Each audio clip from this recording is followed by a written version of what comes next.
গতকাল দেখলাম এদের সাদা শয়তান ঘোষণা দিয়েছে ডিবেটে আসছে। আরে ভাই, তোমার তো কোনো পলিসি নেই, তোমার সাথে কিসের ডিবেট যাবে? আজকে দেখেন না, ঢাকা ক্যান্টনমেন্টে একজন পরিচয় দিচ্ছে আমি তারেক রহমানের প্রতিদ্বন্দ্বী, এটা তার পরিচয়।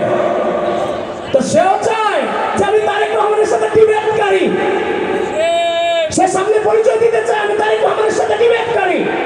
আমি আজকের এই কুমিল্লা টাউন হল মাঠ থেকে বলে দিতে চাই, জনাব তারেক রহমান, যে আপনার লেভেল না তার সাথে আপনি কখনোই ডিবেটে বসবেন না। আমরা ডাকসু নির্বাচনে দেখেছি কারা আগে ডাকসু নির্বাচনের আগের দিনে ডিবেট থেকে পালিয়ে গিয়েছিল, আমরা সেটা ডাকসু নির্বাচনের আগের দিন সেটা দেখেছি। 72 ঘন্টা ময়েশ্চার লক সমৃদ্ধ লিলি বডি ওয়াশ, শিয়া বাটারের গুডনেস স্কিন রিপেয়ার করে রাখে সফট ও গ্লোয়িং। আমার নারীদের ভূমিকা ছিল অকল্পনীয়, অবর্ণনীয়, অসম্য সাহস নিয়ে আমাদের নারীরা এগিয়ে গিয়েছিল।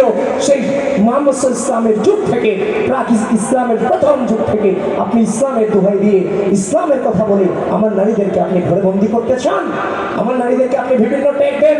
প্রিয় বন্ধুগণ, দেখেন, আপনি অনলাইনে যান, বিভিন্ন ফেসবুকগুলোতে ঢুকেন, ওসমান হাদি ভাইয়ের প্রোফাইল পিক দিয়ে দেখেন মেয়েদেরকে এবং আমাদের অন্যান্য রাজনৈতিক সংগঠনের ব্যক্তিদেরকে কিভাবে নিকৃষ্ট ভাষায় গালাগালি করছে। আপনি যান, গিয়ে দেখেন, এটার নাম ইসলাম? আর ভাই কথা বলতে হবে, এটার নাম ইসলাম?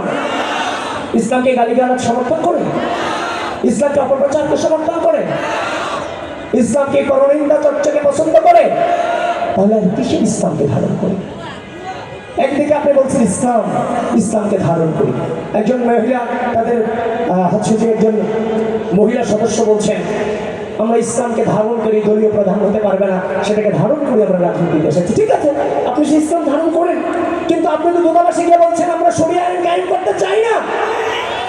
আপনি যে গণতন্ত্র কায়েম করতে চান সেই গণতন্ত্র তো আমি আছি। আমি যে গণতন্ত্রের দিকে আগাচ্ছি আপনিও সেই গণতন্ত্রের দিকে আগাচ্ছেন, কিন্তু ইসলামের নামে মানুষকে কেন বিভ্রান্ত করছেন? আমাদের মতো রাজনৈতিক সংগঠনগুলোর বিরুদ্ধে কেন ইসলাম নিয়ে পরনিন্দা চর্চা করছেন? এর নাম ইসলাম নয়। ইসলামের নামে সব থেকে বেশি অনিসলামিক কাজেরা করে যাচ্ছে, সব থেকে বেশি অনিসলামিক কাজেরা করে যাচ্ছে। ইতিমধ্যে আপনারা ভণ্ডামি ধরে ফেলেছেন। এদের রাজনীতি রাষ্ট্রীয় রাজনীতি, এদের রাজনীতি দূতাবাসে ধারণা দেওয়ার রাজনীতি, এদের রাজনীতি আপনার কাছে পলিসি, এরা হচ্ছে অপপ্রচার। আমাদের পলিসি আছে যে আমরা সামনের বাংলাদেশটা কি দেখতে চাই। আমরা বাংলাদেশটা দেখতে চাই আমাদের গরিব শ্রেণী, মধ্যবিত্ত শ্রেণী, প্রতিটা মানুষ যেন তার নিজের মর্যাদা নিয়ে বাংলাদেশে বসবাস করতে, খেয়ে পরে বসবাস করতে পারে, বাঁচতে পারে। আমরা ওই পরিকল্পনা নিয়ে সামনে আগাচ্ছি। আমাদের ফ্যামিলি কার্ড আছে, আমাদের কৃষক কার্ড আছে, আমাদের কর্মসংস্থান আছে, আমাদের পরিবেশ বিষয়ে উদ্যোগ আছে, আমাদের হচ্ছে যে পরিবেশ বিষয়ে উদ্যোগ আছে। আমরা সকল বিষয়ে, শিক্ষা, ক্রীড়া, সব বিষয়ে আমরা পলিসি গ্রহণ করেছি।